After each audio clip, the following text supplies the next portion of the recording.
Bonsoir à tous, bienvenue dans ce nouveau numéro des Incorrectibles. Merci d'être toujours aussi nombreux à vous abonner à notre chaîne YouTube, à liker nos émissions, à les commenter. Merci surtout à vous, nos contributeurs des Incorrectibles Plus. C'est uniquement grâce à vous, je ne cesse de le répéter chaque semaine, et grâce à vous seul qu'on peut vous proposer ces émissions, ces entretiens exclusifs. Vous êtes les garants de notre liberté. Alors après l'émission de la semaine dernière qui a cartonné avec le professeur Raoult, on se devait de recevoir une nouvelle personnalité qui soit encore une fois un symbole de cette liberté d'expression qui nous est si chère.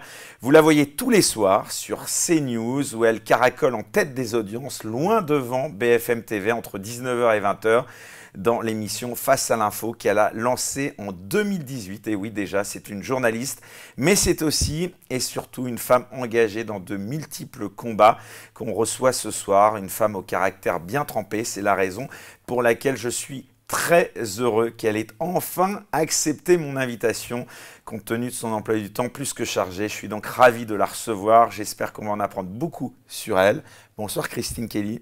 Bonsoir Eric Morillo, un plaisir d'être là. Eh bien oui, parce qu'on se connaît depuis assez longtemps, on ne va pas le cacher aux gens qui nous regardent, mais c'est vrai qu'on ne se voit pas finalement tant que ça. Oui, on s'est croisés à plusieurs reprises dans la vie.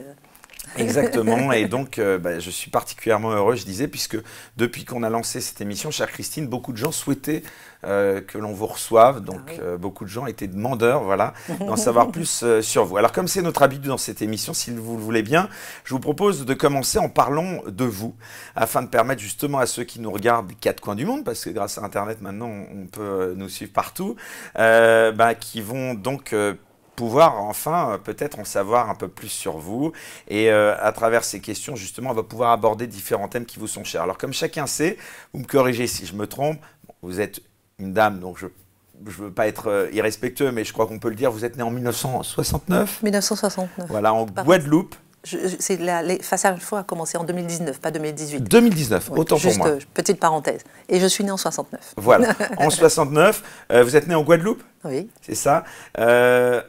En quelques mots, quel souvenir vous gardez de votre enfance, Christine Kelly ?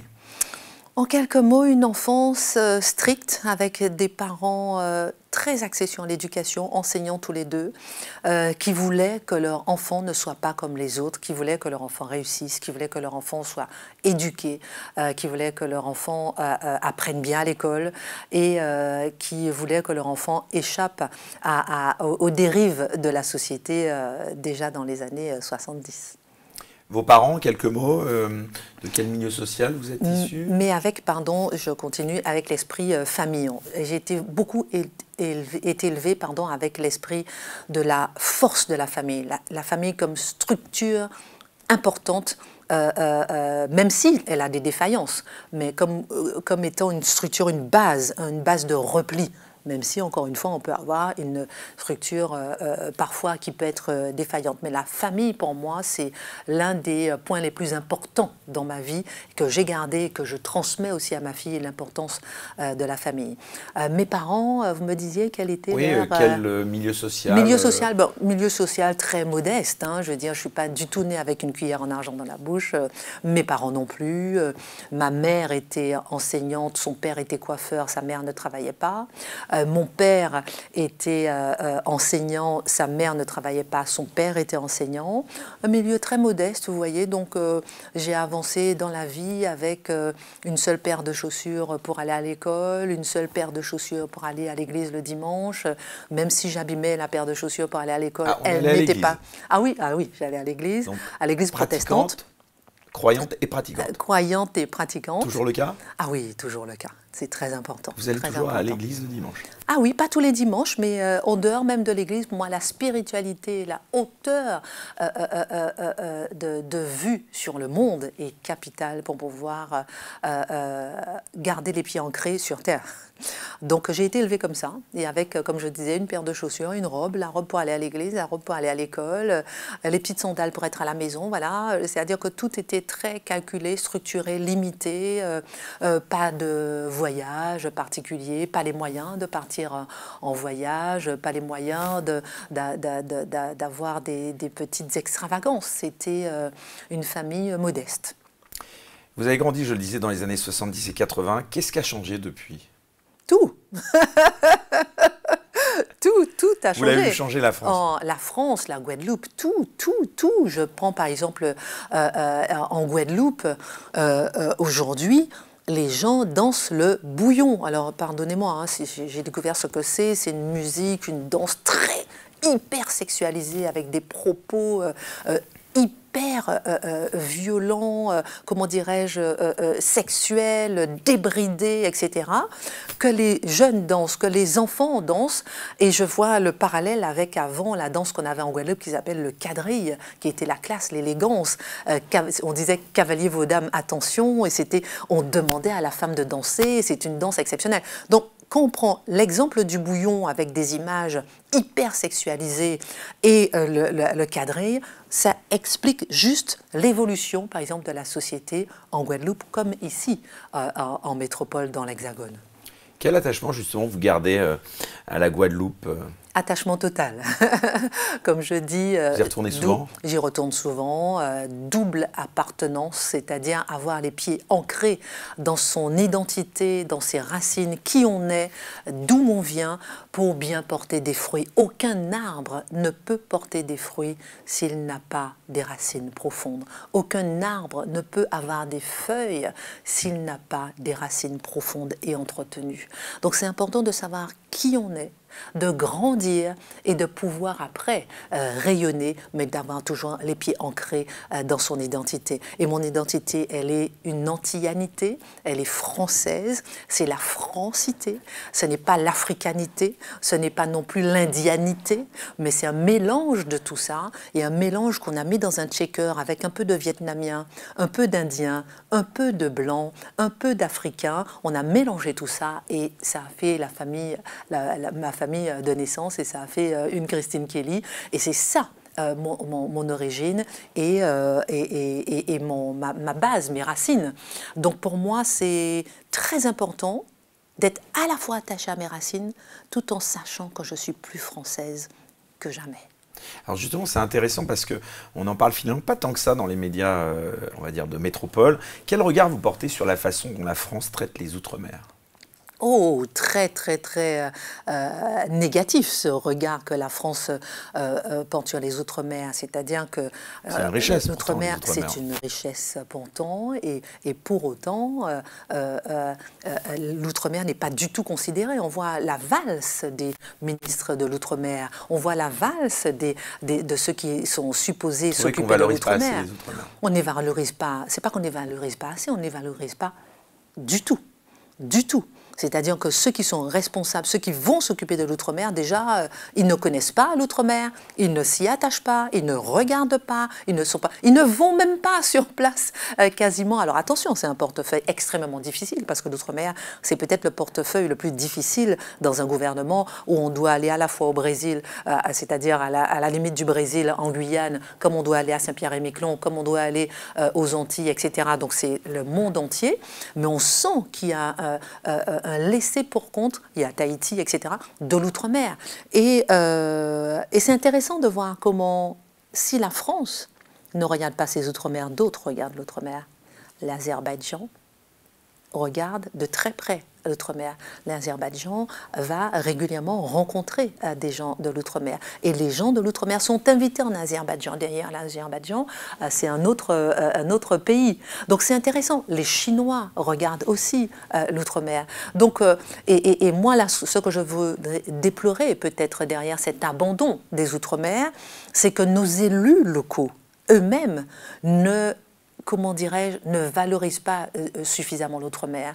Je trouve que nos élus locaux sont plutôt dans l'acceptation de cet abandon plutôt que dans la défense de l'outre-mer. Comment peut-on croire, admettre aujourd'hui qu'en Guadeloupe, je prends juste le cas de chez moi, quand je vais voir ma grand-mère qui a 100 ans, je dois lui emmener des bouteilles d'eau. Comment expliquer ça? Je vous dis ça, Eric, j'ai envie de pleurer. J'ai envie de pleurer. En décembre 2017, j'ai fait une grande distribution de bouteilles d'eau sur place. J'ai été critiquée, vilipendée, en Guadeloupe même, par des élus locaux, par des journalistes, alors que je voulais que juste ma famille au sens large, ma famille guadeloupéenne, ait de l'eau dans son robinet, de l'eau potable. Lorsque vous ouvrez l'eau du robinet, elle n'est pas buvable, elle n'est pas potable, il y a des excréments dans l'eau du robinet. Ça, c'est un département français. Ça, c'est l'outre-mer. Depuis des années, je crie là-dessus. Je vous prends juste ce point. Imaginez un seul instant un département dans l'Hexagone où il n'y a pas d'eau potable. Ou pendant la crise Covid, vous ne pouvez pas vous laver les mains parce qu'il n'y a pas d'eau potable. Pendant la crise Covid, vous ne pouvez même pas cuisiner. Ça, c'est l'outre-mer. Ça, c'est le symbole même de l'abandon des outre-mer, à la fois par le gouvernement, à la fois par les élus locaux. Comment vous expliquez, on ne l'a pas trop dit non plus, que les Outre-mer aient largement voté Marine Le Pen en 2022 ? Il y a plusieurs raisons. Ça, par exemple, pour le fait qu'il y ait cet abandon, qui est, on l'a vu par exemple sur l'eau potable, la Guadeloupe, je prends l'exemple de la Guadeloupe que je connais bien, la Guadeloupe reproche au gouvernement et aux élus locaux cet abandon sur l'eau potable, reproche aussi au gouvernement cet empoisonnement au chlordécone. Le chlordécone, qui est ce pesticide qui était utilisé dans les bananeraies, interdit en métropole, interdit partout dans le monde, mais autorisé en Guadeloupe et en Martinique. Et ça a été autorisé, ça pourrit les sols aujourd'hui. Et moi, je vais vous dire, le prolongement de tout ça, c'est qu'aujourd'hui même, on voit comment l'outre-mer est abandonné. Je reviens sur votre question, je n'ai pas oublié, mais sur l'obésité, sur les produits qui sont trop sucrés. Comment peut-on admettre, Éric, qu'aujourd'hui, on a des produits trop sucrés en outre-mer? Quand Lurel était au gouvernement, il a fait faire une loi qui n'est toujours pas appliquée et les produits sont plus sucrés que dans l'Hexagone. Pourquoi? Moi, quand je vais sur place, je les vois plus obèses que les autres, des enfants plus obèses que les autres. Tout le monde a le diabète sur place, tout le monde a de l'hypertension, tout le monde a le cancer sur place. Il y a un problème. Il y a un problème dans l'alimentation, il y a un problème dans la gestion de l'outre-mer. Donc moi, ça me pose problème, effectivement, à ce niveau-là. Et pourquoi vous disiez, pourquoi est-ce qu'ils ont voté Marine Le Pen? Pas forcément par adhésion, il y a aussi de l'adhésion, mais par rejet d'Emmanuel Macron. Ils le disent, par rejet, parce qu'on ne s'est pas occupé de nous. Vous nous avez voulu nous vacciner alors qu'on ne voulait pas être vacciné. Pourquoi on ne voulait pas être vacciné? Parce que vous nous avez déjà trahi, vous, au sens large, le gouvernement français, avec le chlordécone. Aujourd'hui, nos enfants, nos pères, nos filles, nos mères souffrent encore du chlordécone. Qui n'a pas du chlordécone dans son sang? Moi, je fais une prise de sang, j'ai le chlordécone. Vous voyez ce que je veux dire? Donc on est atteint. Qui n'a pas le cancer de la prostate en Guadeloupe à cause du chlordécone? Mon père a été soigné du cancer de la prostate. Mes frères se surveillent. Ils se disent à un moment, ça va tomber sur moi. Qui n'a pas un cancer de l'utérus, un cancer du sein en Guadeloupe? Mais Éric, je vous dis quelque chose de grave qui se passe en Outre-mer au niveau de la santé. Donc il y a un rejet par rapport au gouvernement qui a voulu imposer le vaccin, et alors que les Guadeloupéens se disent attendez, voilà. Donc le vaccin, ça a été vraiment un moment très important par rapport aux ultramarins, par rapport aux Guadeloupéens, et qui se disent moi j'ai un rejet par rapport au gouvernement et je vais voter Marine Le Pen. Et après, lorsqu'on va à Mayotte, lorsqu'on va ailleurs, il y a aussi l'immigration. Vous demandez justement, en parlant des Outre-mer, la situation à Mayotte. Voilà, on voit, quoi? Ils vivent aussi, Mayotte pareil, l'eau potable, etc.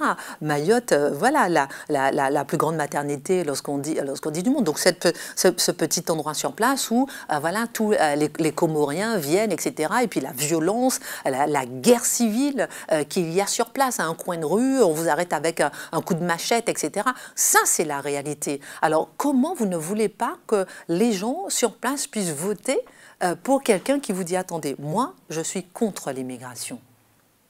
Donc c'est la raison pour laquelle les gens votent. En Guadeloupe, les gens vivent aussi à l'immigration. Alors les Guadeloupéens sont plutôt à gauche, il faut quand même l'avouer, ils ne sont pas forcément, mais ils voient la réalité de leur quotidien.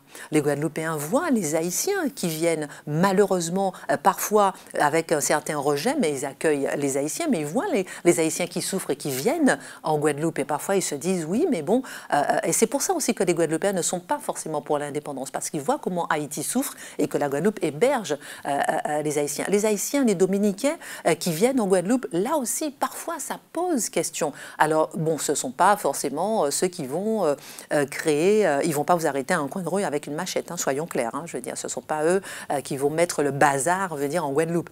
Mais en dehors de ça, ils vont voir surtout en Guadeloupe les armes, la drogue, la violence. Ça fait peur, encore plus que l'immigration. Et justement, votre regard sur les émeutes qui ont lieu, par exemple, en Nouvelle-Calédonie, cette volonté d'indépendance, est-ce qu'il y a des mouvements similaires comme ça en Guadeloupe? Ah oui, bien sûr, il y a des minorités qui veulent l'indépendance et qui est toujours une minorité agissante.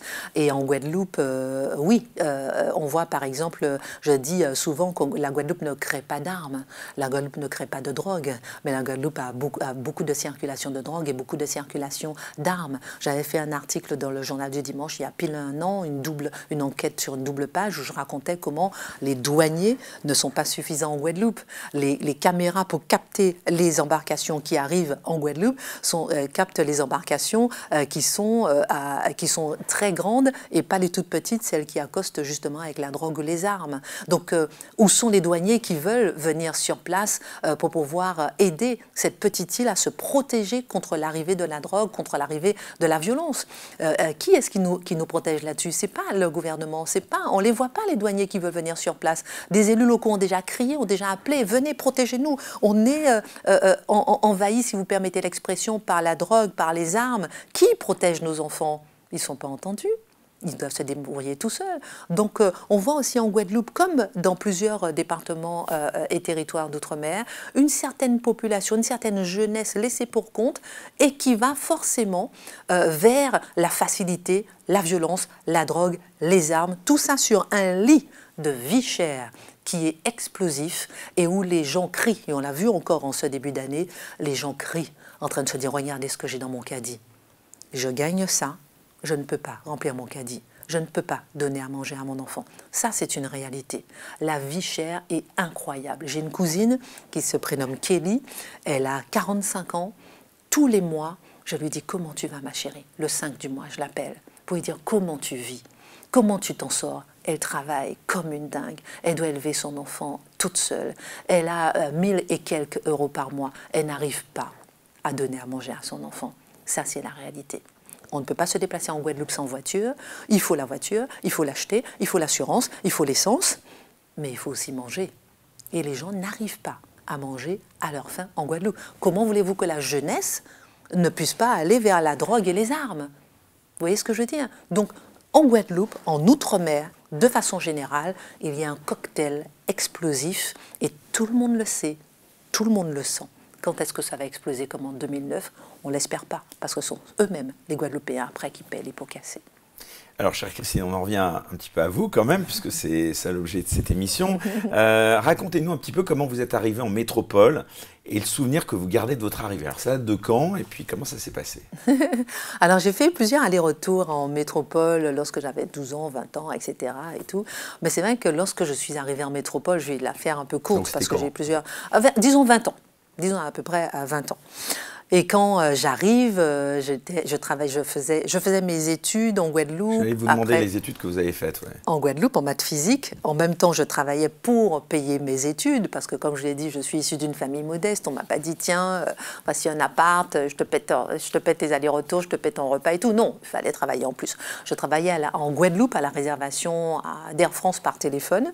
C'est intéressant parce qu'à l'époque, j'étais toute jeune, inconnue, ni quoi que ce soit, mais les gens que j'avais au téléphone livraient des bouquets de fleurs tous les jours. C'est intéressant. Hein. Je n'avais jamais commencé la télé. Ils aimaient ma sympathie, ma gentillesse. J'avais eu des bouquets de fleurs tous les jours. C'est marrant, j'avais 20 ans. Et j'ai voulu aller plus loin. Et donc, j'ai fait des études en maths physique jusqu'à la licence. Et j'ai tout laissé pour venir en métropole. Et je me suis dit, j'avais besoin d'argent, besoin de vivre par moi-même. Mais des études de maths physique, donc vous vouliez être scientifique ou... Je voulais être prof de maths physique au départ. Et j'aimais bien les maths, j'aimais bien la physique. Vous voyez, pas du tout littéraire à la base. Et le journalisme, pour moi, je ne savais même pas ce que ça voulait dire. Ce n'était pas du tout dans ma ligne de mire. Et lorsque je suis arrivée en métropole, j'ai voulu être hôtesse de l'air. Donc je suis arrivée, j'ai passé le concours. Non, j'ai été chez Air France, je n'ai pas été prise, j'ai été hôtesse sur le TGV. Ensuite, j'ai passé le concours, etc. Donc j'ai eu beaucoup de petits boulots en même temps où j'ai dû faire face à la vie, où j'ai dû faire face à l'hexagone, faire face à la solitude. Parenthèse, on entend souvent parler de discrimination. Est-ce que vous avez eu le sentiment d'être discriminé ou est-ce que vous avez dû faire face à la discrimination dans votre enfance ou dans votre jeunesse? La discrimination raciale? Évidemment. Ouais. Mais oui, Dans mon enfance, non, parce que j'étais en Guadeloupe. Ou d'ailleurs de toute autre sorte, vous avez raison, pas que raciale. Est-ce que vous avez été un jour l'objet de discrimination? Oui, discrimination en tant que femme et discrimination raciale, bien sûr, bien sûr. Et c'est intéressant. Sociale aussi peut-être. Et sociale aussi, bien sûr. Et qui dit que je ne le suis pas jusqu'à aujourd'hui? Ah oui? Aujourd'hui encore, vous vous sentez discriminée, Christine Kelly? Évidemment.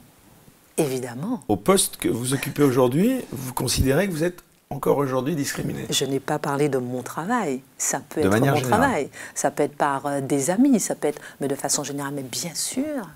Et de quel type de discrimination vous avez comme je vous dis, d'être victime? sociale, raciale et discrimination de genre. Quelle femme ne peut pas dire qu'elle ressent par moment de la discrimination? Quel noir ne peut pas dire que je ressens par moment de la discrimination? La question est, qu'est-ce qu'on en fait de ce sentiment ou de cette réalité de discrimination? L'important n'est pas ce qu'on fait de toi, mais ce que tu fais de ce qu'on a fait de toi. L'important n'est pas la façon dont les gens te voient, mais la façon dont toi, tu veux te voir par rapport à ce que les gens voient de toi. Pardon, hein? Donc, de deux choses l'une. Ou bien dans ta vie, et dans toute ta vie, moi, ça m'arrive de rentrer chez moi et de voir quelqu'un qui fait le code. Si moi je suis en jean basket, pas coiffée, comme ça m'arrive très souvent, la personne me regarde et se cache pour faire le code. J'habite là depuis 20 ans. Pourquoi? Parce que je suis noire? Pourquoi? Parce que je suis mal habillée? Pourquoi? Parce que quoi? Ça me fait sourire. L'important n'est pas de laisser ouvrir cette discrimination et l'atteindre, et me laisser m'atteindre. L'important, c'est de se dire, au-delà de la discrimination, au-delà de ce que les gens voient de moi, j'avance. Et que personne, rien ni personne n'arrêtera mon avancée personnelle. Pas l'avancée pour les autres. Je ne veux pas grandir pour les autres, je veux grandir pour moi-même. Grandir sur les fois où on m'a appelé noiraude. Grandir sur les fois où on m'a appelé la négresse. Grandir sur les fois où on m'a dit viens faire le ménage chez moi. Oui, ça arrive. Et après, je vais rester enfermée dans la vision que l'autre a de moi.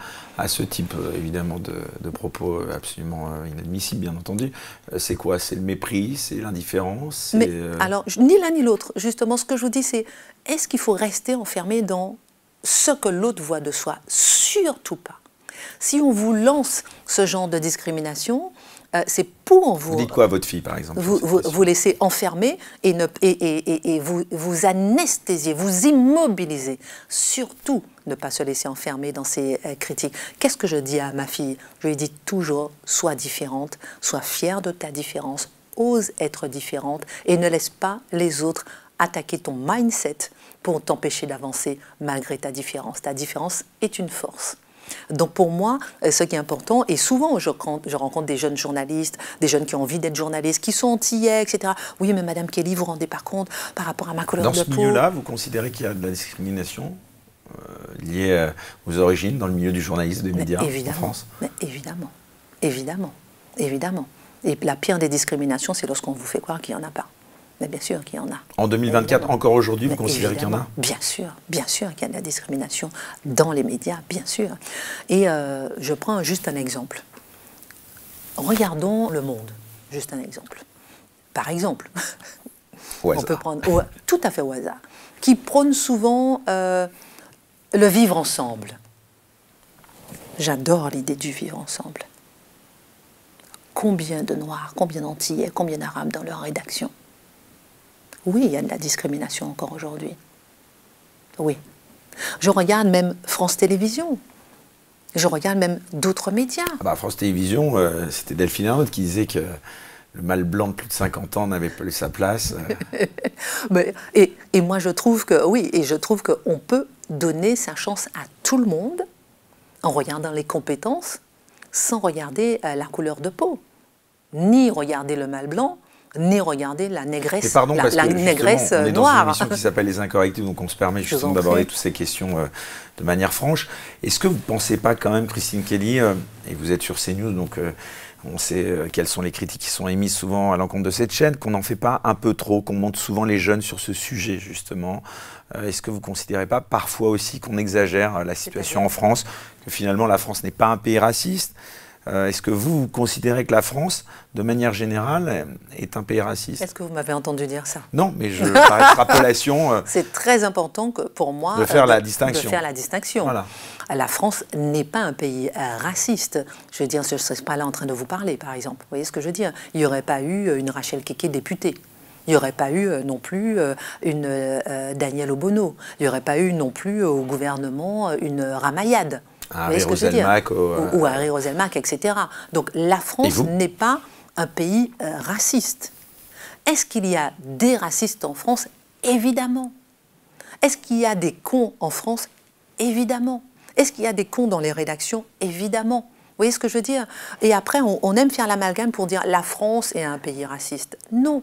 Si vous pouvez faire votre chemin, c'est difficile, mais vous pouvez faire votre chemin.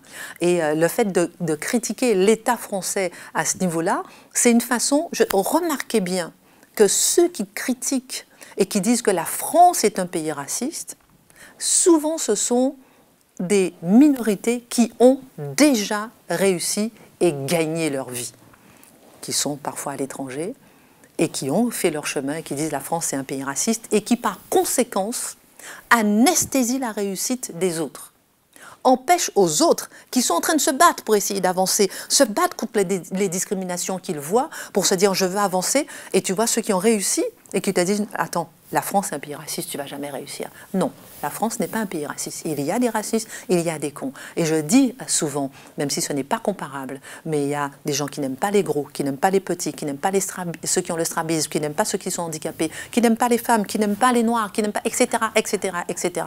Et quand on a tout ça, on avance quand même ou pas? Ou bien on se dit, ah oui, ben, je suis un peu handicapé, je suis un peu noir, et j'arrête.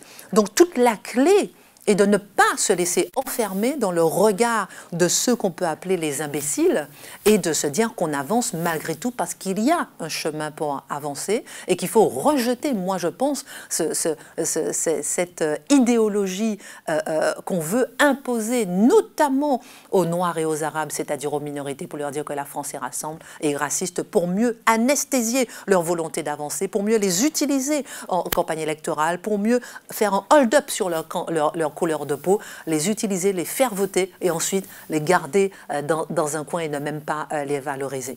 Pourquoi je vous dis ça? Parce que les accusations maintenant qu'on voit se développer de plus en plus d'extrémistes de droite, enfin même vous, certaines personnes, notamment sur des chaînes où, voilà, dont on parle et dont on va parler, ça ne veut plus rien dire aujourd'hui ces accusations, puisque même des gens comme vous, moi je l'ai entendu, pardon, mais disant que voilà, Christine Kelly, elle avait viré, elle était devenue un petit peu plus extrémiste. Qu'est-ce que vous répondez à ces gens qui disent ça? L'autre jour, j'étais en Guadeloupe ça doit vous toucher, avec... ça, parce que moi, je vous connais depuis longtemps, vous avez toujours été engagé sur ces questions. Pas du tout. Alors justement, je suis tellement l'opposé. Vous avez de la distance par rapport à ça. Ah, ben complètement. Parce que sinon, c'est le monde à l'envers. C'est pareil quand on me traite de négresse ou je sais pas quoi. C'est exactement ce que je vous dis. C'est-à-dire que ou bien on se laisse anesthésier par la volonté de l'autre de ne pas vous empêcher de bouger, ou bien on se dit, bah, attendez, moi facho. L'autre jour, j'étais avec mes cousins, cousines en Guadeloupe, je vous dis, on discutait de tout, etc. Il m'a dit, oui, alors, ouais, mais Christine, tu te rends compte, ouais, la chaîne CNews, etc. Et je dis, oui, mais, excusez-moi, mais vous pensez sincèrement que vous aussi, mes cousins, cousines, vous n'êtes pas fachos? Ah ouais, attends, Christine, qu'est-ce que tu nous racontes? Je lui dis, tu es pour la sécurité, oui ou non? Est-ce que tu veux qu'on protège tes enfants quand ils vont à l'école, oui ou non? Bah, évidemment. Ok. Est-ce que tu es pour l'éducation? Est-ce que tu es pour l'éducation? Surtout en Guadeloupe, on est très attaché à l'éducation. Bonjour monsieur, bonjour madame, merci monsieur, moi c'est madame. Mes cousins, cousines me disent, mais évidemment, l'éducation c'est important, la politesse. Est-ce que vous êtes pour la famille?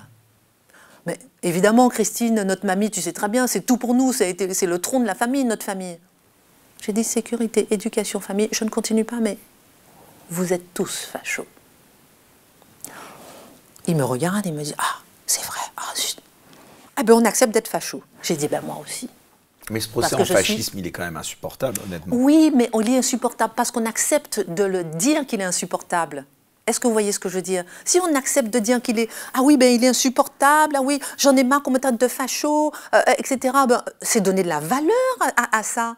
Mais ce n'est pas ce qu'il faut faire, c'est dénoncer le fait que le fascisme n'est pas forcément celui que l'on croit, mais en général, celui qui te traite de facho, c'est lui qui est facho.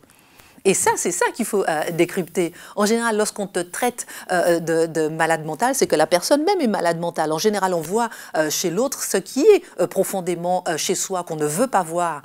Donc, l'idée n'est pas d'accepter ces accusations de fascisme et de se démener, de se démener presque sans possibilité vraiment de se défaire de cette étiquette, parce qu'on a envie de l'enlever l'étiquette. Alors bien souvent, moi je me dis, bon, j'enlève l'étiquette et puis basta. Mais vous savez quoi? L'étiquette, je l'endosse. Parce que oui, je veux une société en paix. Il y a des gens qui vous ont tourné le dos depuis que vous êtes à CNews. Bien sûr, bien sûr, bien sûr. Bien sûr, qui m'ont tourné le dos. Et puis, mais il y en a aussi qui sont revenus. Il y en a qui m'ont tourné le dos quand il y avait Éric Zemmour, mais qui sont revenus lorsqu'Éric Zemmour est parti. Il y en a qui donc, sont devenus subitement de bons amis lorsqu'ils ont vu que 5 ans après, l'émission fonctionne toujours et cartonne toujours, sinon mieux. Mais il y en a quand même qui n'ont pas compris au départ. Vous êtes journaliste, c'est ça qui est incroyable de confondre aussi. Oui, oui, il y en a qui n'ont pas compris parce qu'il y a comment dirais-je, une grande idéologie, un grand écho dans la société qui permet de truquer la réalité et qui permet de dire c'est news facho, Kelly facho, etc. et qui permet de truquer la réalité. Et cet écho efface justement la petite personnalité que vous êtes et la réalité de ce que fait CNews. Franchement, jamais. Il n'y a pas eu des gens quand même qui... Non, mais oui, bien sûr que ça m'a touché. J'ai pas dit que ça me touche pas, mais je veux dire, c'est pas eux qui vont décider de ma vie à ma place. Vous voyez ce que je veux dire? Oui, ça fait mal lorsqu'on a des amis qui vous disent oui, mais qu'est-ce que tu fais sur CNews? Oui, ça fait mal lorsqu'on a des amis qui vous tournent le dos, mais ils se définissent par eux-mêmes. Ils se définissent justement comme étant des ennemis et plus des amis. Ça veut dire que leur amitié n'était pas vraiment... Voilà. Exactement. Et souvent, ce sont des gens, encore une fois, à analyser, qui ont réussi, qui ont leur vie, qui ont tout ce qu'il faut, et qui te disent « Ah oui, mais pourquoi tu es à CNews, mais sors de CNews, etc. » Ben, bien sûr que ça fait mal. Et en même temps, tu te dis que personne ne doit décider de tes choix. Qui est-ce que tu vas autoriser dans ta vie personnelle à créer ta vie, ton chemin, ton destin? Personne. C'est toi, par toi-même, et tu dois avancer. Alors ceux-là, je les laisse de côté, je les regarde, ils montent, ils descendent, ils viennent, ils reviennent, ils repartent. Parfois, quand ils ont besoin de quelque chose, ils m'appellent, etc. Je les observe avec délectation, avec beaucoup de distance. Mais moi, j'ai un socle très, très, très resserré dans ma vie privée, ma vie familiale et mes amis, qui me permet justement de garder, si j'en ai à distance, de les observer, même si je peux effectivement souffrir de leur inimitié, pardon, pour être plus précise. Alors parlons un peu justement de cette vie professionnelle. Est-ce que vous pouvez d'abord nous raconter vos débuts dans ce métier? C'était dur, je pense, pour une jeune journaliste dans ce contexte que vous décriviez. En 2000, vous êtes devenue la première présentatrice noire de Métropole, si je ne me trompe pas, en intégrant LCI. D'abord, est-ce que vous avez conscience du symbole que vous représentez, Christine Kelly? Parce que bon, on ne va pas non plus faire de fausse modestie, mais vous avez quand même une image particulière, justement, par rapport à ces questions. Il y a eu Harry Roselmack, mais vous étiez quand même, je disais, précurseur.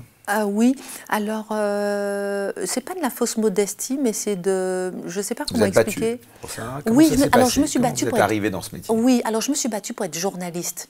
Et vous savez, ce qui m'a permis, je pense, de traverser, d'arriver justement. Comment vous avez fait la bascule pour devenir journaliste? Vous disiez études de maths physique. Ah oui, alors c'est parce qu'en Guadeloupe, un jour, j'ai été finalement hôtesse de l'air que 4 mois parce que ça m'a pas plu du tout. Je pensais que j'aurais pu parler l'anglais, etc. Vous auriez eu les billets gratos pour retourner en Guadeloupe. Oui, exactement. Mais je me testais à plusieurs petits métiers. Bon, ça ne m'a pas plu, donc je rentre en Guadeloupe en vacances. Et ma mère me dit, oui, mais Christine, pendant tes vacances, on voit un petit CV, il y a une petite chaîne télé qui ouvre, là, et il y a le voisin, tu sais, Paul, il a envoyé son CV, il est caméraman là-bas, essaye. J'envoie un CV, je me dis, bon, je fais plaisir à maman. Une chaîne locale. Une chaîne locale. J'envoie le CV, ça arrive le lendemain, à 11h, on m'appelle, Christine, on veut vous tester, venez. Ah bon, bon d'accord, venez cet après-midi. Sans études de journalisme? Sans études, rien du tout, venez. Donc je vais à 16h. 16h, on me fait lire un texte devant une caméra, donc je lis le texte comme ça devant la caméra, et je me dis, waouh, super, vous êtes pris. Première émission, c'était un mardi. La première émission a été diffusée le jeudi. Et comme ça, je me dis, bon, ok, c'est sympa, mais j'avais aucune notion de la télévision. Petite chaîne télé locale en Guadeloupe. Vraiment. Et on me dit, oui, mais est-ce qu'on ne peut pas présenter le JT? J'ai dit, ah non, il faut être journaliste. Hein. Là, je veux faire une école. Non, non, non. Et petit à petit, donc, j'ai fait cette émission, ensuite une autre, et je suis restée. Je voulais repartir à Paris, et tous les actionnaires de la chaîne m'ont dit, mais no way, pas question, il faut rester ici, vous travaillez bien. Alors, je dis, ah ouais, bon. Mais aucun recul sur moi-même. Et c'est intéressant, je fais le lien avec ce que vous venez de me dire, je n'ai jamais de recul sur moi-même. Qu'on le croit ou pas, peu importe. Hein. Moi, je dis que je n'ai pas de recul sur moi-même. C'est-à-dire que même quand j'étais en Guadeloupe et que ça marchait très bien et qu'on m'empêchait de faire mes courses et que tu es obligé de mettre des lunettes et qu'on t'arrête tout le temps parce que tu passais de la petite chaîne locale à RFO et qu'on t'arrête tout le temps et que les gens t'aiment, ça ne change pas ma vie. Parce que je sais qu'au fond de moi-même, tout ça est superficiel. Tu as un accident de voiture, tu es à l'hôpital, c'est fini. Tu as un problème de santé, c'est fini. Donc j'ai beaucoup de distance par rapport à ce succès. Et vous êtes monté très vite quand même. Après, je disais, donc LCI, donc chaîne d'info du groupe TF1. Voilà, vous étiez une figure incontournable de cette chaîne aussi. J'aime bien le très vite. Ça a fait écho en moi parce que ça a été très, très difficile. Ah bon? Ah oui. D'accord. C'est intéressant de voir comment, de l'extérieur, ah oui. Et pourtant, ça a été difficile. Se battre, CDD après CDD, avoir un contrat à France 3 après son école de journalisme, appeler toutes les rédactions de France 3 pour en avoir un CDD de 8 jours. Et on vous donne les sujets que personne ne veut. Aller à Sud-Ouest dans le froid, faire un petit reportage où vos mains gèlent, vous n'arrivez même pas à écrire. Il n'y avait pas de téléphone, il n'y avait pas d'iPhone pour noter. Se demander, est-ce qu'on aura un prochain contrat? Travailler à la chaîne météo, travailler à la chaîne voyage, travailler partout, chercher des contrats, se faire humilier dans les rédactions, travailler à la chaîne Demain de Canal+, se faire traiter de noiraude, voir les autres passer devant vous, alors que vous donnez le meilleur de vous-même, alors que vous travaillez comme une malade. Vous rigolez, ça n'a pas été très vite. Ça a été un combat permanent. Mais je suis une fille de combat. Je suis une fille d'acharnement. Je suis une fille déterminée. C'est ça le message que vous donnez aux jeunes là, qui nous regardent, qui, comme vous, les jeunes petites filles qui veulent être journalistes et qui vous prennent comme modèle, c'est de se battre en permanence, toujours? Je crois à la valeur travail. Ça peut être long. Ça peut être difficile. Mais je crois que le travail paye. Aujourd'hui, ça ne s'entend plus, ça. Mais je crois que le travail paye. Ce n'est pas facile. Il faut faire preuve de patience. Aussi, hein. On sait que dans nos métiers, bien sûr, pas non plus bien sûr, bien sûr. mentir là-dessus. Pourquoi les rencontres peuvent payer? C'est parce que le travail paye. Pourquoi Gérard Larcher est venu me chercher pour être membre du CSA? J'allais y venir. C'est pas parce que je l'ai rencontré, par hasard. C'est lui qui est venu me chercher et qui m'a dit, mais Madame Kelly, je veux que ça soit vous, parce que j'ai vu que vous avez fait un livre sur François Fillon, vous avez eu le prix de la biographie, j'ai vu que vous avez fait un livre sur l'affaire Factif, vous avez eu un prix du document, j'ai vu que vous avez reçu un prix European Business Award à Londres, j'ai vu que tout ce que vous faites réussit, j'aimerais que vous soyez nommé au CSA. C'est une rencontre. Mais parce que j'ai travaillé. Qui est-ce qui a dit de faire le premier livre sur l'affaire Flactif en 2006? Je me suis enfermée pendant 2 ans, comme une malade mentale, à faire ce livre, mot par mot, page après page. Ensuite, ça a été pris en livre, en film, en cinéma, etc. Mais ça a été un travail acharné. Travailler plus, sans gagner plus. Travailler plus, sans visibilité. Travailler plus, sans récompense. Mais parfois, ça paye. 1 an, 2 ans, 3 ans, 10 ans, 20 ans plus tard. Je crois en la valeur travail. Mes parents m'ont appris cette valeur travail. Et pour faire le lien avec une question que vous m'avez posée tout à l'heure, sur le fait d'être noir et d'avoir... comment dirais-je, d'être un symbole en quelque sorte. Et je vous disais que je n'ai pas de recul sur moi-même parce que mes parents m'ont toujours inculqué la force de l'intérieur par rapport à l'apparence extérieure. La force de l'intérieur, elle est durable, l'extérieur est éphémère. La beauté extérieure, l'apparence extérieure, sa couleur de peau même, ne sert pas à grand-chose. C'est le fond qui compte, le travail, ses valeurs, ses qualités, ses qualités par rapport aux autres. Qu'est-ce qu'on cultive à l'intérieur? Ce qu'on cultive à l'intérieur de soi, c'est ce qui permet de rejaillir à l'extérieur et qui fait qui vous êtes. Ce sont vos qualités qui vous permettent de refléter une certaine personnalité. Et toute ma vie, j'ai travaillé ces qualités intérieures plus que l'apparence extérieure. Il y a des journalistes qui vous ont inspiré dans votre carrière? Non. Et c'est une question qu'on m'a souvent posée. Et je n'ai pas eu de modèle. Alors c'est peut-être un tort, c'est peut-être, je ne sais pas, mais je me suis toujours dit, chacun sa route, chacun son chemin, chacun son destin, comme dit le chanteur qui est mort depuis. Et je me suis toujours dit ça. Et je me suis dit que je ferais mon chemin pas comme les autres. Et je me suis dit, tiens, il ou elle avance beaucoup plus vite que moi. Waouh, quelle injustice. Chacun sa route. Il y a des médias, en revanche, peut-être pas des journalistes, mais des médias qui vous ont inspiré, ou en tout cas, quels sont les médias qui vous ont marqué? Vous regardiez beaucoup la télé, vous écoutiez la radio quand vous étiez jeune? Alors, quand j'étais jeune, il y avait la messe du 20h, hein, quand j'étais en Guadeloupe avec mes parents, donc on regardait beaucoup le 20h. Est-ce que ça m'a inspiré un peu, peut-être dans le journalisme? C'était le 20h de PPDA déjà? C'était le 20h de... Oui, je crois, oui, exactement. Et que lorsque j'ai grandi aussi, petit à petit, Oprah Winfrey, c'est une femme qui m'a parlé aussi, qui n'est pas journaliste, mais cette noire américaine qui est devenue la femme la plus... Voilà, la femme noire la plus influente du monde. Ce qui m'a marqué, c'est pas qu'elle est riche. Ah, je sens peut-être que vous avez envie de peut-être un jour devenir la Oprah Winfrey française, non? Ah ben vous voyez, vous faites un lien que je ne fais pas. Pas du tout. Vous savez ce qui m'a plu chez elle et ce qui me plaît chez elle, c'est pas qu'elle soit devenue la femme la plus influente, la noire la plus influente du monde. C'est pas parce qu'elle est devenue la noire la plus riche du monde, mais parce qu'elle a été la noire la plus résiliente du monde, peut-être. Lorsqu'elle a eu une enfance difficile. Vous l'avez rencontrée déjà? Non. Lorsqu'elle a été violée à plusieurs reprises, lorsqu'elle attend un enfant d'un viol à l'âge de 14 ans, lorsque cet enfant meurt après, lorsqu'elle n'a rien autour de sa vie qui lui promet un destin positif et qu'elle transforme ses difficultés en opportunités, là, elle peut être un exemple pour moi. Et je pense que Oprah Winfrey, par exemple, elle a été vraiment pour moi une femme exemplaire pour moi au niveau de sa résilience.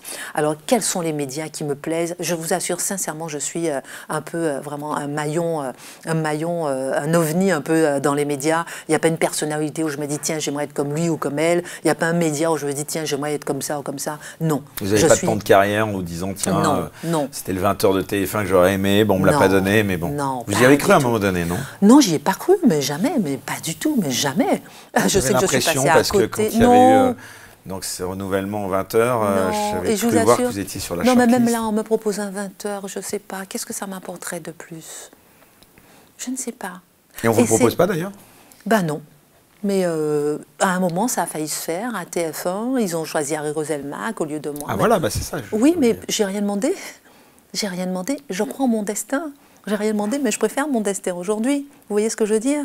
Et moi, je crois surtout que l'important... Donc aujourd'hui, si on vous propose un 20h sur TF1 ou France 2, vous quittez pas? Je ne sais pas, je ne suis pas au pied du mur. Je ne peux pas vous dire oui, non, ni quoi que ce soit, mais ça ne fait pas partie de mes plans. Et souvent, les autres ont leurs objectifs à travers vous, mais ne voient pas mes propres objectifs. Quand j'étais face à Éric Zemmour sur le plateau, tout le monde disait « Ouais, l'audience, un truc de fou, on n'a jamais vu !» CNews ne dépassait pas 80 000 téléspectateurs. Le 19-20 ne dépassait pas avant 40 000 téléspectateurs, le 19-20 que je fais aujourd'hui. Et c'est incroyable, et aujourd'hui vous êtes à plus de 600, 700 000. Très loin devant BFM TV. Oui, et tout le monde disait « Waouh, les audiences, comment vous faites les... ?» Et moi, je ne regardais pas les audiences. Qu'est-ce que je regardais? Est-ce que tu auras la détermination de continuer à t'asseoir, à faire l'émission malgré les critiques? Donc vous voyez, certains voient l'audience alors que vous avez une amélioration intrinsèque personnelle, une quête personnelle que vous êtes en train de travailler. Donc les autres vont voir, ah oui, mais tiens, pourquoi est-ce qu'elle n'est pas à 20h de TF1 alors que vous êtes en train de tester votre durabilité sur une chaîne télé. Je suis restée 9 ans sur LCI parce que je voulais absolument, après avoir fait 15-20 métiers différents, m'afficher personnellement pour moi-même ma stabilité. On m'a proposé plusieurs émissions. Quand je suis allée au CSA, je devais faire le JT de M6. J'étais en passe de le faire. Ils me mettaient pour la première fois un présentateur. Mais vous voyez, donc le regard des autres n'est pas forcément le regard que je porte moi. Si les autres peuvent voir peut-être une envie, peut-être tiens, Christine Kelly, elle a raté là, ou bien tiens, pourquoi est-ce qu'elle fait pas ça, ou bien tiens, elle est bien là. Mais en fait, moi, mes objectifs sont ailleurs. Mes objectifs sont, est-ce que tu es capable d'être déterminé? Est-ce que tu es capable garder une ambiance famille dans ton équipe? Est-ce que tu es capable d'encourager toujours ton équipe? Est-ce que tu es capable d'écouter tes chroniqueurs pendant à chaque fois 15 minutes sans pouvoir réagir sur un sujet? Est-ce que tu es capable de te maîtriser lorsque tu vis parfois certaines injustices dans la vie? C'est ça mes objectifs. C'est pas forcément je veux faire de l'audience, je veux être la première là, je veux être ci là, je veux être ci, etc. Donc je suis un peu décalée. C'est votre combat quand même, on peut le dire. Par exemple, ça c'est un combat. C'est pour défendre cette liberté d'expression que vous avez justement accepté de présenter Face à l'info. Exactement, exactement. Et je n'aurais pas été au Conseil supérieur de l'audiovisuel. Vous n'avez pas hésité? Que je n'aurais pas eu cette fibre pour la liberté d'expression hyper développée. Et ça, par exemple, certains regardent les audiences, moi je regardais la liberté d'expression, par exemple. Oui, au CSA, c'est un principe constitutionnel, c'est un principe capital, la liberté d'expression. Et lorsqu'on me dit, vous allez faire Éric Zemmour, mais je ne me pose pas la question de pourquoi pas. Vous ne le connaissiez pas avant? Je ne le connaissais pas et je me dis oui, je vais la faire au nom de la liberté d'expression parce que tout le monde doit s'exprimer. C'est parce qu'il n'y a plus de liberté d'expression qu'aujourd'hui on va vers la violence lorsqu'on n'écoute pas l'autre, lorsqu'on n'écoute pas les arguments de l'autre et lorsqu'on n'apprend pas à se maîtriser face aux arguments de l'autre. Donc oui, j'ai accepté cette émission par rapport à cette liberté d'expression qui reste dans un cadre, le cadre de la loi, évidemment, le cadre bien défini de la haine. Encore un autre sujet, de la diffamation, etc. Donc c'est bien encadré la liberté d'expression. Et puis émission, en effet, c'est intéressant aussi de le remarquer, qui a survécu, avec tout le respect qu'on peut avoir pour Éric Zemmour, mais qui a survécu à son départ, puisque en effet, vous animez ça maintenant sans lui, avec autant de succès, si ce n'est plus en termes d'audience. Quel regard vous avez sur le parcours d'Éric Zemmour? Vous trouvez qu'il a eu raison ou pas de s'engager en politique? Je ne sais pas, très sincèrement, il fait ce qu'il veut, je ne sais pas. Je ne sais pas s'il a eu raison ou pas. Vous voyez, je ne me mets pas comme les gens me jugent de l'extérieur, parce que je ne sais pas, lui, quelles sont ses profondes aspirations. Si lui, par exemple, un jour, il s'est regardé dans la glace où il a promis à son fils d'être un... Je ne sais pas, oui, on ne connaît pas la réalité des objectifs des uns et des autres, donc je ne me permets pas de juger. Justement, vous qui le connaissez bien... quand vous avez été témoin, comme nous tous, des accusations qui ont été émises à son encontre, même des différentes, évidemment, difficultés judiciaires qu'il a rencontrées par rapport à cette question, quel regard ça vous apporte? Est-ce que vous êtes, on va dire, sensible, justement, puisque vous le connaissez, hors antenne, on va dire, est-ce que vous trouvez que les gens ont été injustes avec lui? Au contraire, vous pensez que parfois, le prix de la liberté d'expression, il est aussi peut-être dur à payer, mais on est tous responsables aussi, comme vous dites, de l'image qu'on a, des propos qu'on tient. Il y a eu beaucoup de choses injustes à l'égard d'Éric Zemmour. Évidemment, il a commis des erreurs, il l'a avoué, il s'est excusé, etc. Et je vous dis ça pour le regard extérieur. Il n'est pas venu me chuchoter à l'oreille, tiens, j'ai fait telle ou telle bêtise. On n'est pas amis à ce point-là pour qu'il puisse me raconter, etc. Mais sur le plateau télé où je l'ai reçu, d'ailleurs dans Face à l'info après, il a dit qu'il a fait des erreurs, il a dit qu'il a commis des erreurs, etc. Moi, je n'oublierai jamais au début, lorsqu'Éric Zemmour était sur mon plateau et il parlait du CSA, par exemple, et je lui ai dit, attendez, respectez le CSA. Il me dit, oui, mais vous verrez, on va faire des lois contre moi pour m'empêcher de parler. Il me l'a dit sur le plateau de CNews.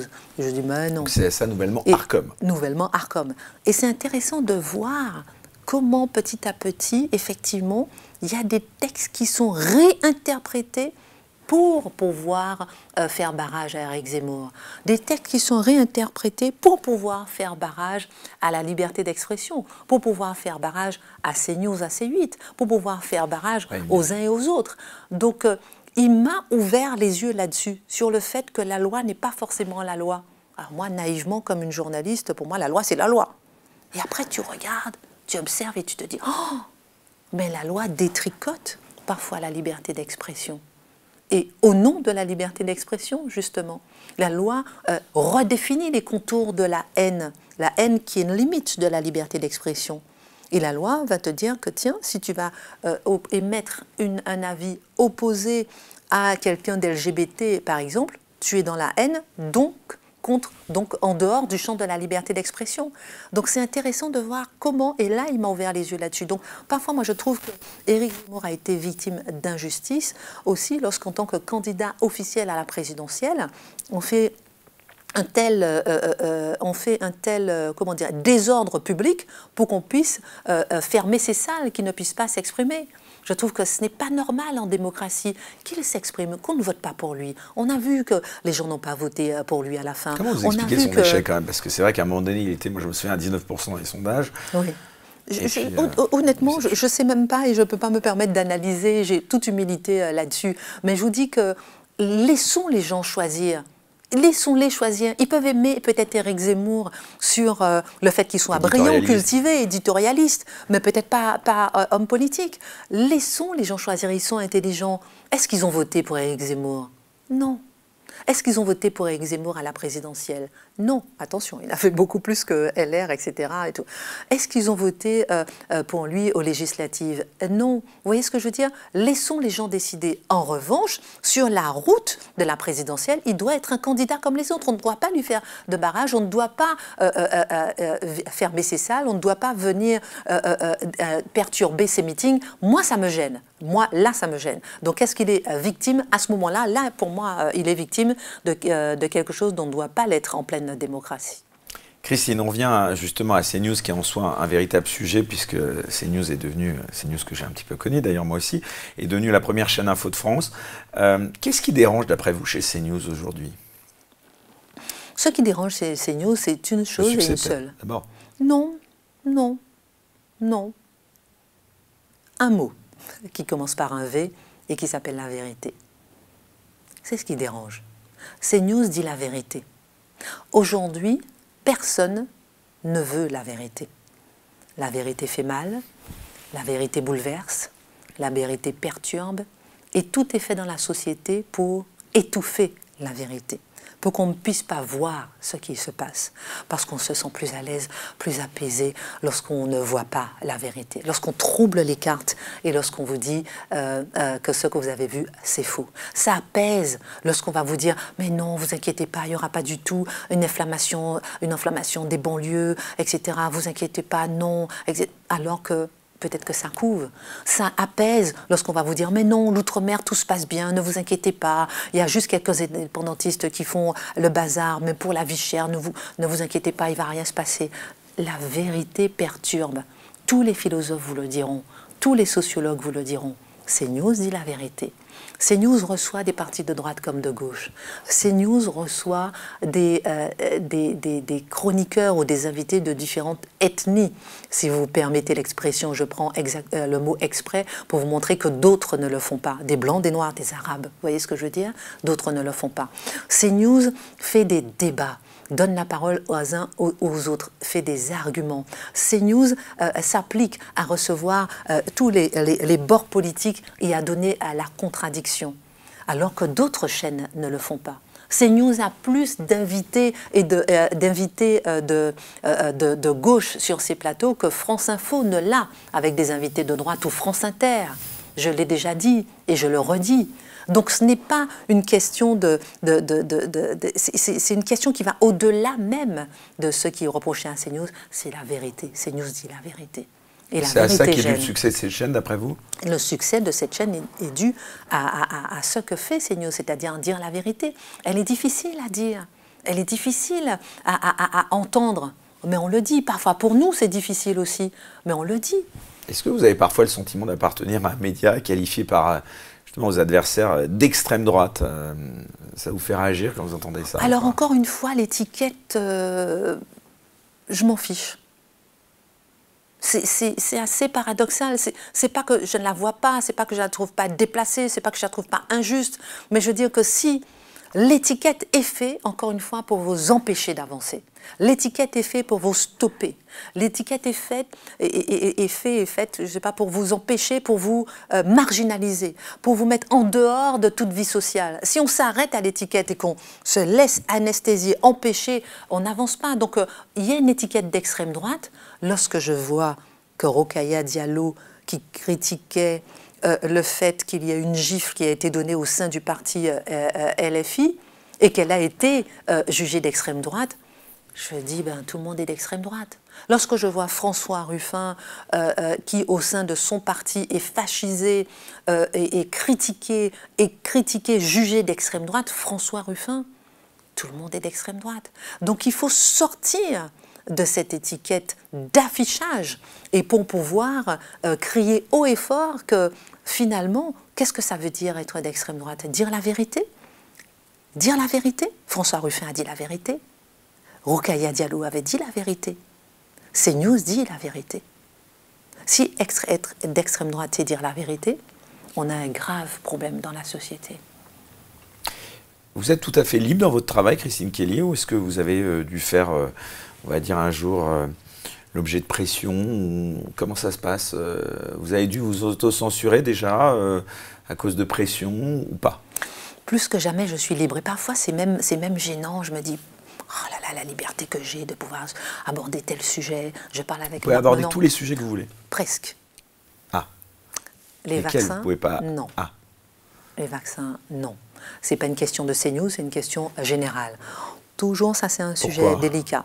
Je ne sais pas, mais c'est un sujet délicat. Quand je dis je ne sais pas, il faut fouiller. Mais c'est-à-dire que c'est un sujet particulièrement sensible.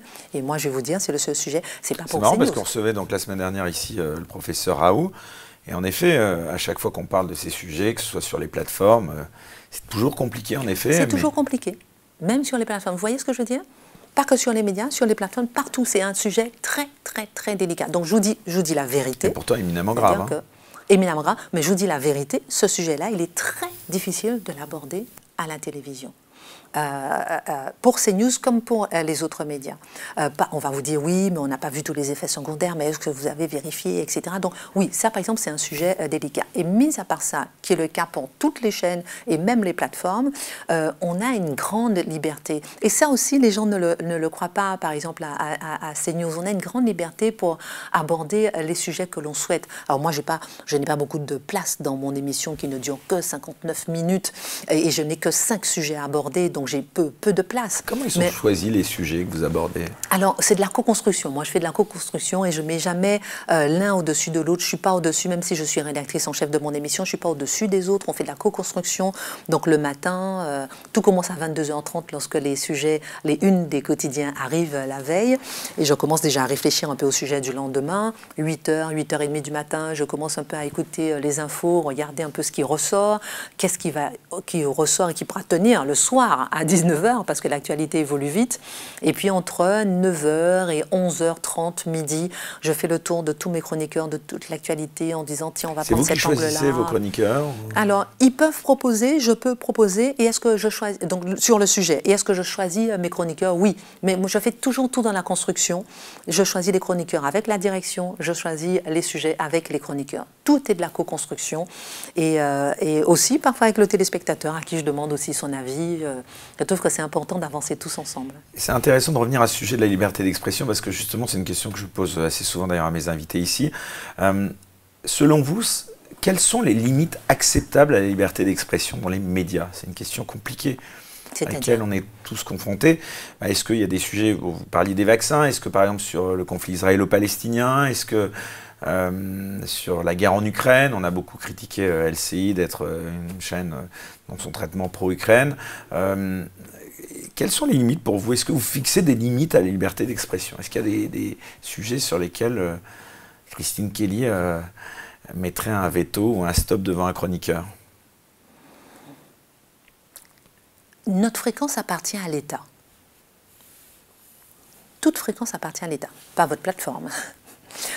Ce qui veut dire qu'il y a une instance comme l'ARCOM qui est au-dessus de vous et qui peut vous sanctionner si vous abordez... Vous craignez pour l'avenir de CNews? Je ne sais pas, je ne me pose pas cette question-là, très sincèrement. Mais je parle par exemple sur les choix de mes sujets. Je sais, que, depuis toujours, hein, d'ailleurs, quand tu es journaliste, que parce que votre émission elle a fait l'objet quand même de quelques condamnations Justement, ça a dû être pour vous assez compliqué à gérer ces moments-là, non? J'aime bien, je suis très, très, très, très forte en langage corporel et j'aime bien comment tout votre corps a changé là-dessus. Ça vous gêne de poser la question, mais vous la posez quand même.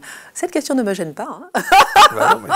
Alors moi, ce qui est marrant, c'est qu'il y a beaucoup de gens qui me disent à chaque fois que j'ai les bras croisés et que je me ferme pas du tout. J'aime bien, je trouve ça confortable. Donc, pardon. Je prends une petite précaution oratoire parce que c'est vrai que c'est sans doute, voilà, les points qui sont peut-être pas forcément les plus agréables à gérer. Les différentes condamnations dont votre émission a fait l'objet, plus largement la chaîne. Allez, voilà, vous en pensez quoi? Je vous la pose brute de pomme. Voilà. C'est pour vous que ça va être délicat. Non, rien de particulier. Qu'est-ce que vous voulez que je dise? Qu'est-ce que vous voulez que je dise? Qu'il y a une instance au-dessus qui s'appelle l'ARCOM et on fait attention. Je veux dire, on essaie de faire attention. Alors, je vais vous mettre à l'aise. Allez, on va plus parler de CNews. Quel regard, justement, l'ARCOM, vous êtes ancienne conseillère du CSA. Voilà, quel regard vous portez, par exemple, sur le choix de l'ARCOM de ne pas reconduire la fréquence de C8, qui appartient d'ailleurs au même groupe que CNews, au Canal? Pour moi, c'est une atteinte à la liberté d'expression. Le fait de supprimer une chaîne. C'est pas que l'ARCOM ne supprime pas de chaînes régulièrement, l'ARCOM supprime des chaînes chaque année. L'année dernière, elle en a supprimé 8, mais ce sont des chaînes qui ne sont pas regardées. Ce n'est pas la première chaîne de la TNT, Énergie 12, mais là, ce n'est pas la première chaîne de la TNT. Là, c'est complètement inédit. Donc, pour moi, c'est une atteinte à la liberté d'expression. Et pour moi, si on veut attaquer quelqu'un comme Cyril Hanouna, il ne faut pas oublier que c'est l'arbre qui cache la forêt. Il y a 400 personnes qui se retrouvent au chômage. Donc, l'ARCOM a monté son dossier pour pouvoir supprimer C8. Je veux dire, moi, c'est un problème, je le dis, c'est un problème de liberté d'expression, c'est un problème grave de liberté d'expression, c'est un problème c'est un choix politique, les conseillers de l'ARCOM ne sont pas indépendants. Comment vous expliquez ça? Si je dis ça, on va me dire, mais où sont les preuves? Si je dis ça, on va dire que c'est au doigt mouillé que je ressens ça. Moi, je pense que le téléspectateur, le Français, sait très bien, il a lui aussi son ressenti. Il a vu aussi comment ça se passe. Lui, Cyril Hanouna, il a montré ce double traitement, par exemple, sur Yann Barthès et par exemple par rapport à son émission. Il y a des choses qui sont reprochées à C8 et qui ne sont pas reprochées à d'autres émissions et qui font les mêmes choses. Donc c'est vrai qu'on a le droit de se poser des questions par rapport à ce qui arrive à Il est très critiqué, Cyril Hanouna. Quel regard vous avez sur Cyril Hanouna, par exemple? Mais quel regard? Que c'est un grand professionnel, qu'il est critiqué, qu'il y a des choses qu'il ne devait pas faire, mais il y a des choses aussi qui sont très bien, que ça fait 15 ans qu'il a, je crois, TPMP, qu'il a réussi à faire de C8 la première chaîne sur la TNT. Il y a des choses qui lui sont reprochées, mais il a aussi des atouts. On peut le prendre à part et lui parler. Moi, lorsque j'étais au CSA, on parlait déjà de Cyril Hanouna et je disais, mais il faut le prendre à part et lui dire ce qu'il en est. Parce que parfois, le CSA, l'ARCOM peut mettre des sanctions, mais l'animateur lui-même n'est jamais au courant. Les sanctions, là, ça reste au niveau de la direction juridique, les présentateurs ne sont jamais au courant des sanctions. Prenez-le à part, expliquez-lui, dites-lui qu'il draine une grande partie de la jeunesse et peut-être que ça, c'est une limite, ça, c'est une limite. Et là, il y a un grand fossé entre ce qu'on peut faire et ce qu'on a le droit de faire juridiquement par rapport à l'ARCOM et ce qui est fait. Pourquoi il suscite autant de critiques, Cyril Hanouna? Je ne sais pas. Je ne sais pas. Je ne vais pas me faire, vous savez, je suis très humble, je ne vais pas me faire. Il incarne la liberté d'expression d'après vous aujourd'hui, Cyril Hanouna? Cyril Hanouna, il y a un moment où il était complètement jugé mélenchoniste et maintenant il est complètement jugé lepéniste. Je veux dire, moi, à un moment quand j'étais avec Cyril Hanouna pour Balance ton poste, j'ai été retirée du plateau lorsqu'il recevait Jean-Luc Mélenchon. Éric Nolot, comme moi, parce qu'il recevait Jean-Luc Mélenchon, moi j'ai été retirée du plateau. Et je veux dire, il était à un moment jugé mélenchoniste et après il est jugé lepéniste. Il fait ce qu'il veut. Lorsqu'on critique Cyril Hanouna et qu'on critique C8 et qu'on critique le groupe, on critique le groupe de façon générale, on ne voit pas qu'il y a Canal+, qui est jugé très à gauche, et C8 qui peut être jugé parfois à gauche, parfois à droite, mais qui n'est pas... Tout le monde est venu à C8, Rokhaya Diallo est venu à C8.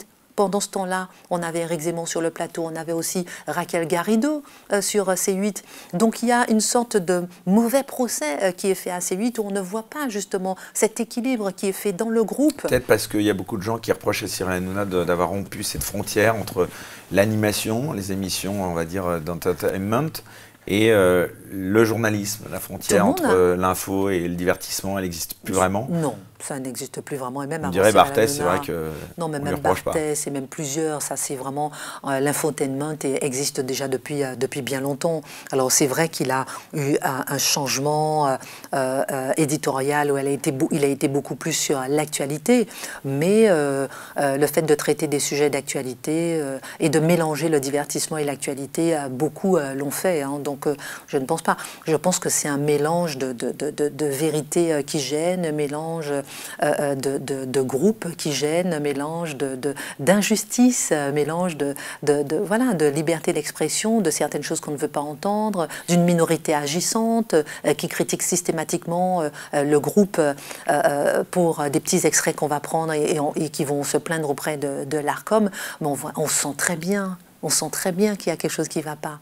On sent très bien qu'il y a une injustice. Du groupe, comme vous dites, la place de plus en plus importante de Vincent Bolloré dans les médias, elle est de plus en plus critiquée, elle aussi. Vous considérez qu'il y a un traitement différent qu'on fait à Vincent Bolloré par rapport aux autres milliardaires qui ont des médias en France? Votre question est dans la réponse. Votre réponse est dans la question. Bien sûr qu'il y a une différence de traitement de milliardaires. Vous l'avez déjà rencontré, Vincent Bolloré, lors de votre arrivée à CNews? Est-ce que non. Il y a beaucoup de gens qui à l'arrivée à CNews, non. Je l'avais rencontré bien avant CNews, mais à l'arrivée à CNews, non, c'est pas lui qui m'a dit oui, bienvenue ici, je vous accueille, voici le plateau. Non, pas du tout, pas du tout. Mais il a eu son mot à dire, d'après vous?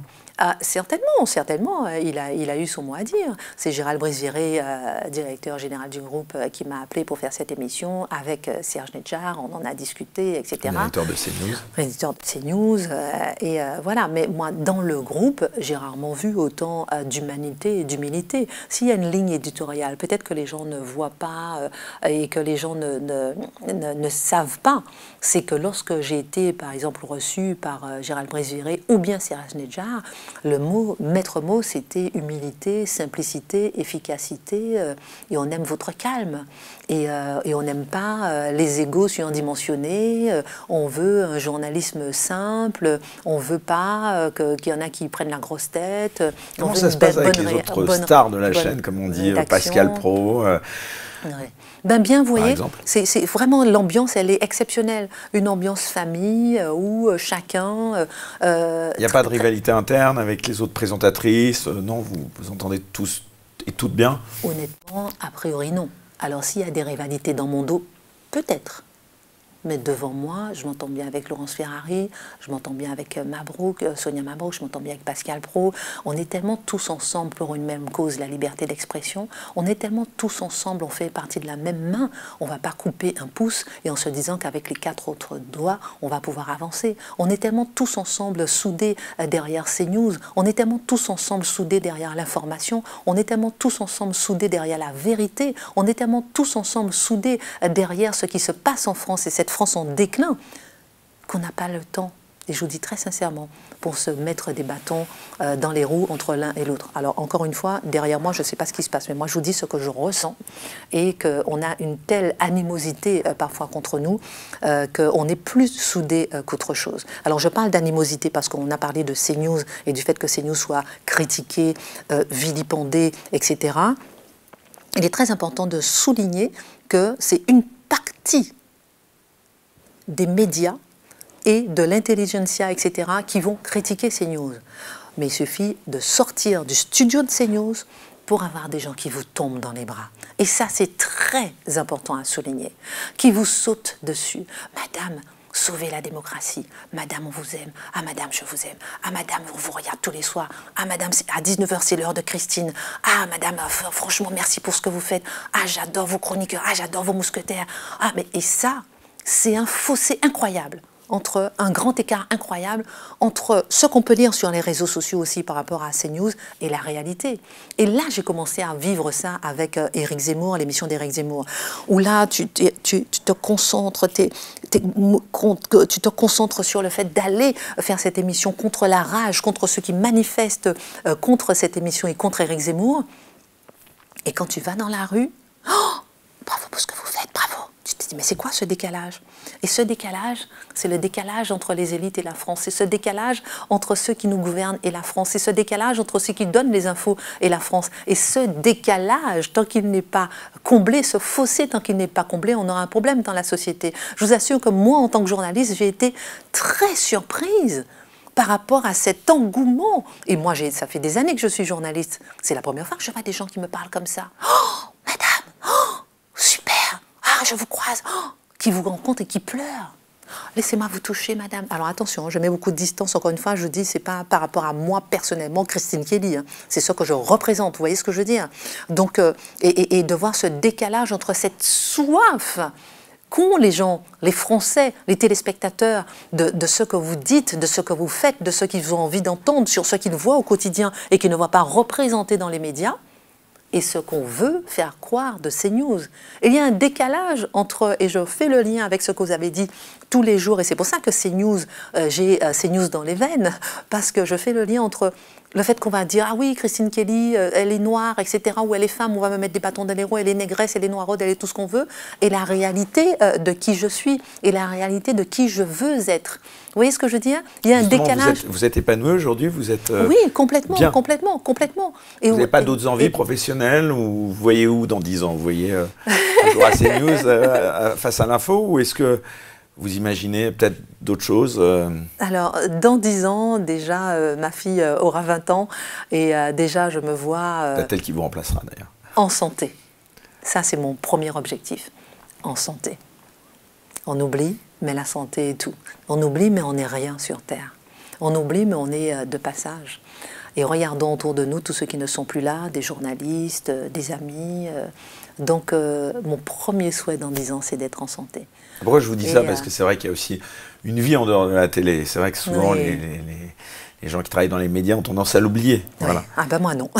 Voilà. Et je peux ne pas faire de la télé demain, je peux arrêter la télé demain, je l'ai toujours dit, ma direction le sait, j'ai jamais été une fille obsédée par l'antenne. Vous avez écrit des livres. Oui, j'ai jamais été une fille obsédée par l'antenne pour dire que oui, si je ne fais pas d'antenne, je meurs. Et d'ailleurs, j'ai accepté d'aller au Conseil supérieur de l'audiovisuel, l'ARCOM aujourd'hui, pour la profondeur des dossiers plus que les paillettes de la télévision. Donc je suis une fille de dossier, j'aime le fond, j'aime travailler les dossiers. L'engagement au sens politique, vous y avez pensé déjà ou pas? Alors l'engagement associatif, pour moi, c'est déjà... ça aurait pu être une rampe de lancement d'ailleurs. Ben oui, j'ai été proposée pour être ministre à ce moment-là, mais je venais d'être nommée au CSA. Nicolas Sarkozy, mais je venais d'être nommée au CSA. Et vous avez proposé d'être ministre? Oui, à plusieurs reprises. Ministre de l'Outre-mer. Il voulait nommer pour une première fois. C'est incroyable, et vous avez refusé d'être ministre. Il voulait nommer pour une première fois quelqu'un de l'Outre-mer à l'Outre-mer, et ce qui était très louable. Et oui, mais en fait...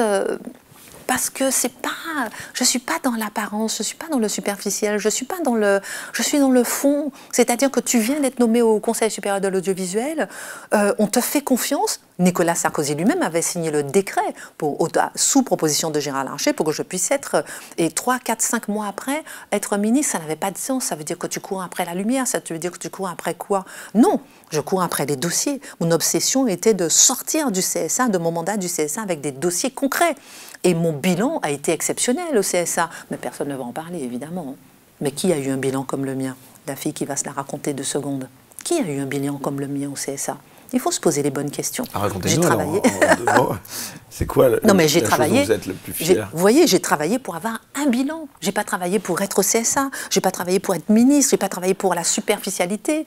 J'ai travaillé pour avoir un bilan. J'ai créé, par exemple, la journée du sport féminin qui existe encore aujourd'hui, en janvier. Elle existe encore aujourd'hui. J'ai développé le sport féminin. Personne n'en parlait avant dans les médias. Personne n'en parlait. J'ai travaillé jusqu'à 3 h du matin. Combien de nuits pour faire cela? J'ai fait baisser le volume sonore de la publicité par rapport au reste des programmes. J'ai fait le tour du monde pour pouvoir apprendre à gérer ce dossier. Personne ne l'a fait avant nous. 19 juillet 2011, lorsque ça a été voté, je n'oublierai jamais ça. J'ai fait accepter le fait de citer Facebook et Twitter à la télévision. C'était interdit par le décret de 92. J'ai fait sous-titrer les programmes pour les sourds et malentendants. C'était pas du tout autorisé en France, etc., etc. Oui, je suis fière de mon bilan. Personne n'en parle, mais je suis fière de mon bilan. Oui, je suis fière de ne pas avoir été au gouvernement pour faire ce bilan. Oui, je suis fière aujourd'hui lorsque quelqu'un m'arrête dans la rue et me dit « Ma maman est sourde et grâce à vous, elle regarde la télévision ». Ça, c'est ma plus grande fierté. C'est pas dans les lumières, c'est pas dans les paillettes, c'est dans la profondeur des dossiers et hors télévision. Alors justement, on vit depuis quelque temps une crise politique majeure dans ce pays. Si on vous proposait un jour de nouveau de devenir ministre, d'abord, est-ce que vous pourriez être ministre d'Emmanuel Macron? Je sais pas. Ah, vous me dites pas non? Non, non, je dis pas non, vous voyez? Je dis pas non, il y a un moment où j'aurais dit non. Et plusieurs fois, j'ai dit la politique non. Vous voyez ce que je veux dire? Après, je sais pas, il faut se poser la question. Ça m'a été proposé après Nicolas Sarkozy, je ne vais pas rentrer dans les détails, plusieurs fois. Dites-nous, là, vous en avez donc c'est pour ça que... Non, non. Ah bah non, mais non. On vous l'a proposé une seconde fois? Oui, 3 fois. 2 fois depuis Nicolas Sarkozy. Mais je veux dire que sous Emmanuel Macron aussi? Pour voir la suite de l'émission, merci de vous abonner à la chaîne Les Incorrectibles Plus sur Player depuis le lien en description sous cette vidéo.